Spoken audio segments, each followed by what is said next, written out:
नाव ऐकताच काळजात धडकी भरावा असा हा लिंगाणा किल्ला म्हणजेच स्वराज्याचं कारागृह लिंगाच्या आकाराचा हा लिंगाणा किल्ला महाडपासून ईशान्येस जवळपास 16 मैलावर असून सह्याद्रीच्या मुख्य रांगेत तोरणा व रायगड यांच्या दरम्यान हा किल्ला येतो।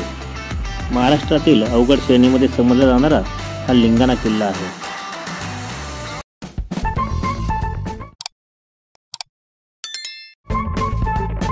रात्री 11 वाजता मुंबईवरनं पुणे, पुण्यावरनं भोर, भोरवरनं मोहरी या गावी सकाळी 5 वाजता आमचा प्रवास थांबला। तिथे चहा नाश्ता करून लिंगाण्याच्या दिशेने बोराटेचे नाळ मार्गे आम्ही जाण्यास सुरुवात केली। अवघड दुर्ग भ्रमंती या अनेक वेळा मी या सह्याद्री रॉक ॲडव्हेंचर या ग्रुपसोबत केले आहे। सर्व मित्र सर्वांची काळजी घेणारे आहेत आणि सुरक्षेच्या दृष्टीने हा ग्रुप खूप चांगला आहे। त्यामुळे लिंगाणाचा देखील योग त्या ग्रुपसोबत करण्याचा पुन्हा एकदा प्रयत्न मी आज केलेला आहे। लिंगाणाची चढाई किती खडतर आहे, किती अवघड आहे याची एक झलक म्हणजे ही बोराटेची नाळ आहे। सकाळी सूर्योदयाच्या वेळेस आम्ही बोराटेची नाळ या ठिकाणी होतो व त्या ठिकाणी माकडांच्या मस्तीमध्ये बरेचसे दगड खाली कोसळले आणि त्यामध्ये सुदैवानं कुणालाही दुखापत झाली नाही, परंतु सगळ्यांचेच मात्र हृदयाची धडधड नक्कीच वाढली होती। उजवीकडे रायलिंग पठाराचा उभा कडा आणि डावीकडे खोलच खोल अशी कोकणात पडणारी खोलदरी यांच्यामध्ये असलेल्या विदगीर वाटेवरून पाय हळूच टाकत आपल्याला पुढे जावे लागते। जेव्हा जेव्हा मी रायगडावरती गेलो तेव्हा रायगडावरनं हा लिंगाणा माझं लक्ष वेधून घेत होता, मला आकर्षित करत होता आणि आज बऱ्याच दिवसांची इच्छा लिंगाणा पाहण्याची आज पूर्ण होताना खूप आनंद होत आहे। या गावापासून बोराटेच्या नाळमधला अवघड प्रवास करत तुम्ही 1.5 तासामध्ये लिंगाण्याच्या पायथ्यापाशी जिथे तुमची खरी चढाई चालू होते तिथपर्यंत तुम्ही पोहोचू शकता। आणि लिंगाणा ट्रेकमध्ये एक जुना मित्र तैलवेला ट्रेकला माझ्यासोबत होता, विपिन तिमांडे आणि हा देखील एक चांगला व्लॉगर आहे। चांगले व्लॉग असतात, त्याचे व्हिडिओसुद्धा तुम्ही पहा आणि आवडले तर नक्की कमेंट आणि शेअर आणि सबस्क्राईब करा। बोराटाच्या नाळ्याजवळ आणि रायलिंग टोकानजीक असणारा बेलाग बुलंद किल्ला म्हणजे हा लिंगाणा किल्ला आहे। जवळपास 3000 फूट उंची असलेला हा लिंगाणा किल्ला महाराजांनी जावळीवर विजय मिळवल्यानंतर बांधला आणि याचा वापर त्या काळी कारागृह म्हणून केला जात होता। स्वराज्यातील कैद्यांना या लिंगाणा किल्ल्यावरती कैद केले जात होते। जवळपास 2500 चौरस मीटर तटबंदीचा आवारा असणारा हा लिंगाणा किल्ला खाली पसरत गेलेली माची आणि आकाशात घुसून पाहणारा भला मोठा सुका असे काहीसे शिवपिंडेसारखे रूप लाभलेला हा लिंगाणा किल्ला रायगडाचा उपदुर्ग म्हणून ओळखला जातो। गिर्यारोहकांचे जग खरं तर 4 भिंती बाहेरचे, खुल्या आकाशात मुक्तपणे विहरणाऱ्या पक्षाप्रमाणेच तो डोंगरात, गडकिल्ल्यावर, जंगले, नद्या ओलांडीत स्वच्छंद भटकत असतो। चौकटीतल्या आयुष्यात तो कधीच बंदिस्त नसतो।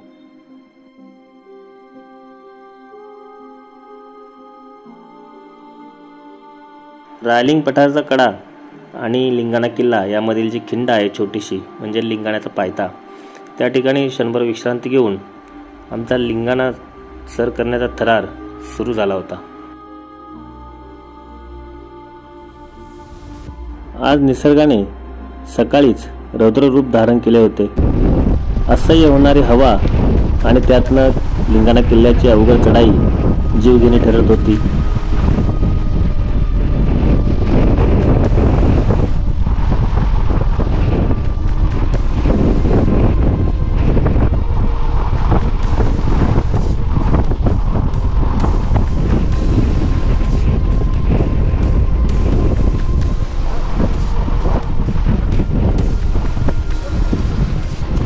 दोन अवघड टप्प्यांची चढाई केल्यानंतर आपण गुहेजवळ येऊन पोहोचतो आणि गुहेच्या पाठीमागच्या बाजूला ती पाण्याची टाकी आहे। याच्या पुढे अनेक पाण्याच्या टाक्या आहेत, एकूण 5 पाण्याच्या टाक्या या लाईनमध्ये आहेत आणि त्यातले पाण्याच्या टाकीतलं पाणी पिण्यायोग्य आहे, त्यामुळे पाण्याची सोय या चढाईदरम्यान नक्कीच या ठिकाणी होते। गुफा पाहण्यासाठी आम्ही गुफेच्या दिशेने रवाना झालो। त्या ठिकाणी वायर रोप लावलेले आहेत।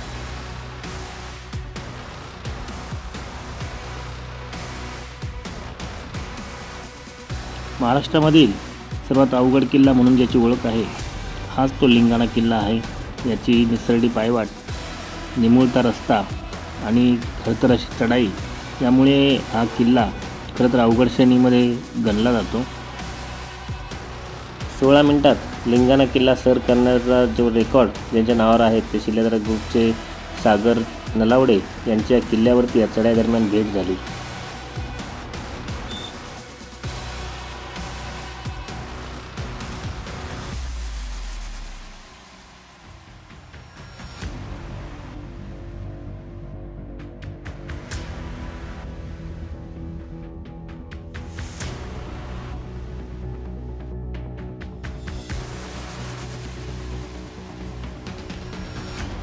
लिंगाणा किल्ल्याला कारागृह बनवण्याचं कारण म्हणजे या किल्ल्याची रचना भौगोलिक परिस्थिती असावी आणि त्या काळी या किल्ल्यावरती कैद्यांना आणल्यानंतर त्याची दोर व शिड्या काढून घेतल्या जात होत्या, जेणेकरून कैदीवर पळण्याचा प्रयत्न केलास तर त्याचा जीव जाऊन कपाळमोक्ष होईल. अशा परिस्थितीमध्ये कैद्यांना एकतर किल्ल्यावरती राहणं किंवा स्वतःचा जीव गमावणं हे दोनच पर्याय त्यांच्यासमोर असावेत. वजीर त्यानंतर तैलबैला सारखे अनेक क्लाइम्बिंगचे अनुभव असतानासुद्धा लिंगाणा किल्ल्यावरती असणारी हवा वारा मात्र चढाई करताना खूप अडसर करत होते. लिंगाणा किल्ल्याची चढाई करत असताना बराचसा भाग हा आपल्याला क्लाइम्बिंग करून चढावा लागतो, त्यामुळे आपल्या शारीरिक क्षमतेचा या ठिकाणी कस नक्कीच लागतो. 5 टप्प्यांमध्ये या लिंगाणा किल्ल्याची चढाई केली जाते आणि सर्वात शेवटचा म्हणजे 5वा हा अवघड असा टप्पा आहे.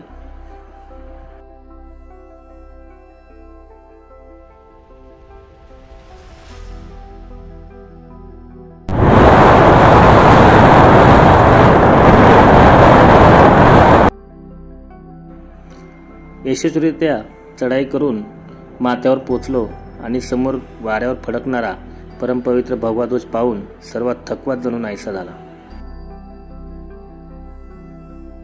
माथ्यावरून दिसणारा रायलिंग पठार असेल, त्यानंतर आजूबाजूचे किल्ले, आजूबाजूचा परिसर, डोंगर रांगा हे नजरेमध्ये साठवण्यासारखं दृश्य असतं. त्यामुळे या ठिकाणी उभं राहिल्यानंतर आजूबाजूचा संपूर्ण परिसर आपल्याला 360 अंशामध्ये बघता येतो. छत्रपती शिवाजी महाराजांनी रायगडाजवळ हा लिंगाणा किल्ला बांधला.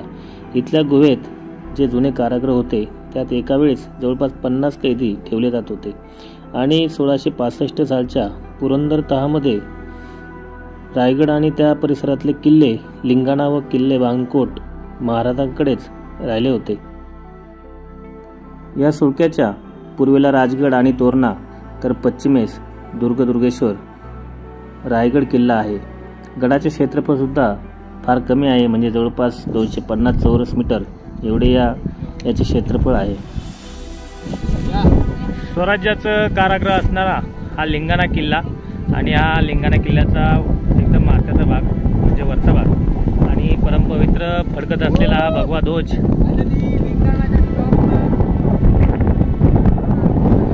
फार खडतर असा असणारा हा लिंगाणा किल्ला आणि कठीण श्रेणीमध्ये गणला जाणारा ओळखला जाणारा हा लिंगाणा किल्ला आहे. महाराष्ट्रामध्ये जे 10 किल्ले आहेत कठीण श्रेणीतले जे 10 किल्ले महाराष्ट्रामध्ये आहेत त्यामधला हा एक लिंगाणा किल्ला आणि अत्यंत कठीण अशी याची चढाई आहे. सर केला तुमचा जोश पाहिजे, आनंद पाहिजे. ठीक आहे, आपल्या गुरुचं नाव काय? सह्याद्री काय? Sahyadri rock adventure. Shiledar adventure India आयोजित आणि सह्याद्री रॉक क्लाइंबर्स आयोजित लिंगाणा आरोहण मोहिमेमध्ये सर्वांचं स्वागत आणि अभिनंदन. तुम्ही लिंगाणा शुल्का यशस्वीपणे सर्वांच्या सहकार्याने ताकदीने पूर्ण केला, त्याबद्दल सगळ्यांचं कौतुक.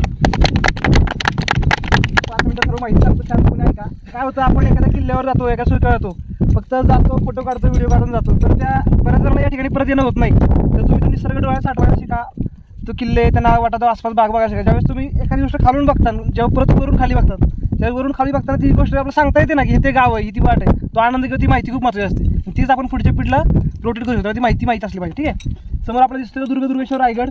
व्यवस्थित बारकाईने बघा, आपला मध्यभागी जगदीश्वराचं मंदिर दिसतंय का? त्या समोर नगर खराब दिसतोय रायगड. हा, उजवीकडे जो आहे तो टकमक कडा आहे, डावीकडे भवानी कडा आहे. रायगडच्या बरोबर खाली जिथं जो टकमक कडा उतरलाय तिथं रायगडवाडी, टकमकवाडी गाव आहेत, 5 किंडे, आऊसाहेबांचा वाडा, राजांचा वाडा तिकडे. त्यानंतर आपण समोर इथं आलो. ही जी नदी वाहते दिसते नदी मोठी, या नदीचं नाव आहे काळ नदी. हे सगळं काळ नदीचं पात्र आहे. शेवटचं गाव आहे तिथं वारंगी म्हणून गाव आहे, इकडे उजव्या हाताला शेवटचं गाव वारंगी, त्याच्या अलीकडे वाघेरी, तिथं पाणेगाव. वारंगी गावात अशी आख्यायिका आहे की जुल्फिकार खानाचा वेढा ज्यावेळेस आपल्या रायगडला पडला त्यावेळेस आपल्या जगदीश्वरामधील मंदिरामधील जे शिवलिंग आहे जो बाण असतो वरचा त्याची विटंबना होऊ नये म्हणून आपल्या मावळ्यांनी शेल्यामध्ये गुंडाळून भवानीकडे मार्गाचं शिवलिंग जे आहे ते वारंगी गावातल्या शिवमंदिरात बसवलं. आता वारंगी गावात तुमचं काही जाणं झालं तर गेलं तुम्हाला कळतं शिवलिंग तांबूस रंगाचं वेगळे आणि जे नंतर बसवले पेशव्यांनी शिवलिंग आहे वरती जगदीश्वर ते वेगळे. आजही त्या गावातून पूर्ण समाधी दर्शन गावात दिसतं, म्हणजे भाग्यवान गाव आहे ते की रोज त्यांना समाधी खालून दिसते. आम्ही ज्या संविधानाच्या घरी राहतो त्यांच्या खिडकीतून पण समाधी दिसते, एवढं जवळ ते गाव आहे. हे काळ नदी, काळ नदीच्या मग काळ धरण आता पण पाठीमागं आलो की तो हातीगड डोंगर उतरला बघा, दिसतोय का? त्याला कण्याचा कडा, म्हणजे कण्याचा कडा म्हणतात, कण्याचा डोंगर म्हणतात कारण पाठीच्या कण्या येतो. त्याच्या पाठीमागे 2 जे व्ही दिसतात, व्हीच्या मागे बरोबर बघा लिंगाण्यासारखा सुरका दिसतो उजव्यातला, दिसतं नीट बघायचं. हा व्हीच्या उजव्यातला मागे टोक दिसते बाहेर आलं, छोटं नाही म्हणतो मी, त्याच्या मागे पुसटचं तो कोकण दिवा, कोकणाचा रक्षक कोकण दिवा किल्ला तिकडे कावल्या खिंड म्हणून खिंड आहे आणि सांदोशी ते वारंग्यासाठी तिकडे करता येतो. हा जो पलीकडे सगळा परिसर आहे तिकडं माणगाव, कुंभे घाट, पाणशेत हा तिकडचा भाग आहे. तिकडे मध्ये चांदर, खांडवी गाव आहेत. त्या समोर तर तुम्हाला भाग दिसतो ह्या तिथं 2 नावट आहेत, एक निसणीची नाव, दुसरी जायनाथ आणि खाली तिथे पाणेगाव. आता किल्ल्यावर येऊ आपण, परत सोयी करू. आता तुम्ही उभ्या आहात, हा सुळका आहे. सर्वांचा गैरसमज होतो की सुळक्यावरच गुहा आहे, त्या गुहेमध्ये शिवलिंग आहे तिथंच कारव, असं नाही आहे. हा जो आपण क्लाइंब केला हा लिंगाणा सुळका 3000 फूट उंचीचा आहे. त्याच्यामध्ये आपल्याला येताना फक्त एक चौकीचं ठिकाण लागतं, पायऱ्यांच्या खाली बसलो होतो, एक चौकीचं ठिकाण पाहारे करण्यासाठी, काही पायऱ्यांचे अवशेष, खाली पाण्याचं एक टाकं बघितलं, त्या टाक्याच्या लाईनमध्ये 5 टाके आहेत, तुम्ही एकच बघितलं, त्याला सलग 3 आणि त्यानंतर थोड्या अंतरावर 2 टाके आणि अलीकडे आपण थांबलो ती गुफा, एवढंच या बाजूला आहे. पण ह्या पोटामध्ये, किल्ल्याच्या पोटामध्ये म्हणजे पाणेगावातून जर वरती आलो तिथं लिंगाणा माची म्हणून खालतं लिंगाणा माची म्हणून गाव येतं, जे आता पलीकडे वाटलं राहिलं म्हणजे दरडोळ कोसल्यावर. तिथून वरती आलं तर लिंगाणा किल्ल्यावर येतात, अवघड वाटत. किल्ल्यावरती जुने पायरे अवशेष आहेत, धान्य कोठारा जुनं, कारागृह ज्यामध्ये जवळजवळ 150-200 कैदी राहतील असं ते कारागृह आहे. अजून याची रचना आहे अशी आहे, पेशव्यांच्या काळात आणि शिवरायांच्या काळात तिथं कैद्यांना ठेवल्याची नोंद आहे आणि खूप बिकट वाटत. तिथं कैदी राहिला तर तो त्याला मरणाशिवाय पर्याय नव्हता, एकदा त्यांनी राहायचं जप्त किंवा मग त्यांनी सोडून जर त्याला काहीच मिळत नव्हतं आणि खूप मोठी रसद पण इथं साठवायला जमायची. हे जे सोडून पुढे गेली ही लिंगाणा माचा भाग आहे. 2 मार्गे आपल्याला लिंगाणा किल्ला पाहता येतो, एक लिंगाणा माची पाणेगावावरून येता येतं, दुसरं म्हणजे आपण इथं आता रॅपलिंग करून गुहेच्या खाली उतरून आपण तिथून एक पाऊलवाट आडवी अशी पूर्ण ट्रॅव्हल्सनी गेली लिंगाणा किल्ल्यामध्ये. पण ती वाट खूप निसरडी. आपले जे अरुण सावंत सर आहेत त्यांनी त्यावेळेस ती वाट केली होती आणि तो वायर रोप बसवलं. आम्ही पण बऱ्याच वेळा अजूनही जातो, तो आपला इव्हेंट वेगळा असतो म्हणजे लिंगाणा किल्ला स्थळदर्शन, पण ती वाट जरा बिकट आहे त्यामुळे शक्यतो पाणेगावातून चांगली वाटते. पुन्हा कधी तुम्हाला लिंगाणा किल्ला बघायचा असेल तर तो इव्हेंटला या, कारण लिंगाणा सुळका आणि किल्ला एकत्र होत नाही, वेळेच्या अडचणी असतात आणि त्रासदायक पण आहे खूप. ठीक आहे, आपण असं बोलूयात. आपण इकडे रायगड बघितला, इकडे कोकण दिवा, इथं निसणीची नाळ गायनाळ 2 नावाटा बघितल्या. इथं मोहरी गाव आपल्या इथं पाठीमाग आलं, त्या कोपऱ्याचं पांढरं शेड, इथं मोहरी पार्किंग आपलं, खाली सिंगापूर गाव आहे. तिथून मधून एक चांदर गाव त्याला वाट आहे, इकडे ते पांढरेच आहे का ते चांदर गाव वाट आहे. या डोंगरावरच्या वाट आहे, इकडे अजून रस्ते पोचलेले नाही. याच्याबरोबर पाठी समोर वातावरण अस्पष्ट आहे. आपल्या उजव्या हाताला राजगड किल्ला राहतो आणि डाव्या हाताला नीट जर बघितलं तर तोरणाची बुद्धलमाची आत्ता पण दिसते, तुम्ही नीट बघितलं दिसणार आहे. बरोबर त्या मधला जो डोंगर आहे मधला त्याच्याबरोबर पाठीमागं बघा टोक बाहेर दिसणार ती तोरणाची बुद्धलमाची. आपण ज्या रूटवरने आलो वेल्ला, नसरापूर वेल्ला, त्यानंतर भट्टीचं घाट, त्या टप्प्यात राजगड तोरण आपल्याला लागतात. तिथून पण लिंगाणा दिसतो आणि रायगड पण दिसतो. रात्री झालं तर तुम्हाला लिंगाणा पुस्तक टाकटाकत दिसणार आणि लाईट जी दिसते ती रायगडची एकमेव लाईट दिसते बघा झालं वर, ती रायगडची लाईट. ठीक आहे, पुढे ते रायडिंग पठार, सगळ्यांना तर लिंगाणा पूर्ण फ्रेममधला फोटो बघायला मिळतो, तो रायडिंग पठार. तुम्ही जर वेळेत खाली जाऊन वर चढला तर तुम्हाला रायडिंगवरून पूर्ण लिंगाणा पाहायला मिळतं. त्यामुळे शक्यतो पटपट खाली जाऊन वेळेत वर निघा, 4 किंवा 5 वर्ष निघा तर तुम्हाला पूर्ण रायडिंगवरून लिंगाणा पाहता येईल. आपण जी उतरलो ती ओरडी काय आवडतं सर्वांच्या पैशाचं नाव आवडलं म्हणजे काय, आपले मावळे होते किंवा गुप्तेर होते त्यांना प्रवास करायला कमी वेळेत कसा प्रवास करायचा आणि इतर शत्रूला कळलं नाही पाहिजे. पाण्याच्या प्रवाहाने ज्या नैसर्गिक वाटा तयार झाल्या किंवा जे आपले जनावरांच्या वाटा होतात त्या वाटामध्ये नावाटा मिळतात. आजही काही नावाटा असतात आहेत वापरतात. आपण जे उतरलो सकाळी ती बोराटीची नावाट तिथं दिसतो धबधबा पडतोय समोर, तिथं खरं 2 धबधबे पडतात, पाण्याचा फ्लो कमी झालाय. ती सिंगापूर नाव, ती एकदम सोपी नावाट. या भागातील लोक म्हणजे घाटावरून कोकणातून पाण्यासाठी ती नावाट वापरतात. ती बरोबर ही अशी हिरवळ आली नाही इकडे पठार, तिथून पाऊलवाट बाहेर निघून एकदम त्या पठारामध्ये त्या ओढ्याला मिळते. तो ओढ्याच्या पुढे दापोली गाव, हे ह्या कोकणातून दापोली गाव, ती दापोली वेगळी, ही दापोली गाव वेगळं. तिथं पण एक लोखंडी पूल आहे एकदम लांब समोर दिसणार आता वातावरण काय मी पुसड आहे. तिथं वाळणकोण देवीचं ठाण आहे. तिथं अशी आख्यायिका आहे की त्या पुलावरनी आपल्या चपल्या बूट पाळतराडी काढून द्यायचं. आपण पण सह्याद्रीमध्ये भटकंती करताना या नियमांचं पालन करतो, आदर राखतो, कारण त्यांच्या काही श्रद्धा असतात त्या आपणही पाळल्या पाहिजेत. तिथं मोठा ढोह पाणी जाऊन जाऊन त्या काढण्यात झालं आहे. तर रंगीत मासे, मोठे मासे पाहायला मिळतात, भरपूर मासे. तुम्ही जर लाया किंवा तांदूळ वगैरे असं खायला टाकलं तर तुम्हाला असे माशांचा थवे सवय आणि खूप मोठे मासे पाहायला मिळतात. छान ठिकाण आहे ते. म्हणजे बाहेर आपण म्हणतो ना बाहेरच्या राज्यात फिरल्यानंतर जो तिथं फील मिळतो ते तुम्हाला बघायला मिळेल. ठीक आहे, या भागात म्हणजे तिकडे माणगाव पासून सुरू केलं तर कुंभे घाट, तिकडे केळीची नाळ, इकडे गाई नाळ, निसणीची नाळ, इथं बोराटीची नाळ, सिंगापूर नाळ, इथं पुढे आग्याची नाळ, फडताळ नाळ, अशा जवळजवळ इकडं महाडच्या आपल्या वर लिंगाणा किल्ला आपला माथ्यावरचा जो सुळका आहे तो आपला आरोहण पूर्ण झालेलं आहे आणि आता गड उतार होण्यासाठी सुरुवात करत आहोत. अत्यंत छान माहिती आपल्याला शिलेदार टीमकडून भेटलेली आहे आणि ती माहिती खूप उपयुक्त देखील आहे. लिंगाणा किल्ला आपला माथ्यावरचा जो सुळका आहे तो आपला आरोहण पूर्ण झालेलं आहे आणि आता गड उतार होण्यासाठी सुरुवात करत आहोत. अत्यंत छान माहिती आपल्याला शिलेदार टीमकडून भेटलेली आहे.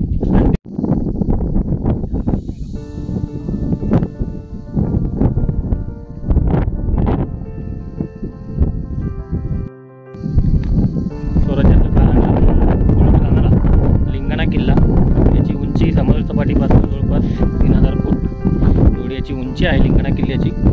आणि या किल्ल्यावरनं जवळपास 10 किल्ले त्यांनी माहिती दिल्याप्रमाणे आपल्याला दिसू शकतात. जर वातावरण चांगलं असेल तर समोर रायलिंग पठार आहे आणि त्या रायलिंग पठारवरती आपल्याला जाऊन लिंगाणा तिथून कसा दिसतो ते आपल्याला बघायचं आहे. समोर रॅपलिंग करून पटापट खाली उतरणं महत्त्वाचं आहे. लिंगाणा किल्ला सर केल्यानंतर खाली उतरून आम्ही बोराटीच्या नाळेने रायलिंग पठारावरती आलो, जिथून आपल्याला लिंगाणाचं संपूर्ण दृश्य, संपूर्ण लिंगाणा किल्ला पाहता येतो. तिथे आम्ही ड्रोन शूट केलं आणि लिंगाणा किल्ल्याच्या पश्चिमेच्या बाजूला असलेला रायगड किल्ल्यावरती सूर्यास्त होतो आणि तो सूर्यास्ताचा क्षण नजरेत साठवण्यासारखा देखणा असतो आणि ते पाहण्यासाठी आम्ही जवळपास 2.5 तास रायलिंग पठारावरती होतो आणि शेवटी तो क्षणाचा आनंद आम्ही घेतलाच. शिवजन्मभूमी ट्रेकर्स या चॅनलवर जर आपण नवीन असाल तर चॅनल सबस्क्राईब करायला विसरू नका आणि हा लिंगाणा व्हिडिओ जर आपल्याला आवडल्यास आपण लाईक शेअर नक्की करा.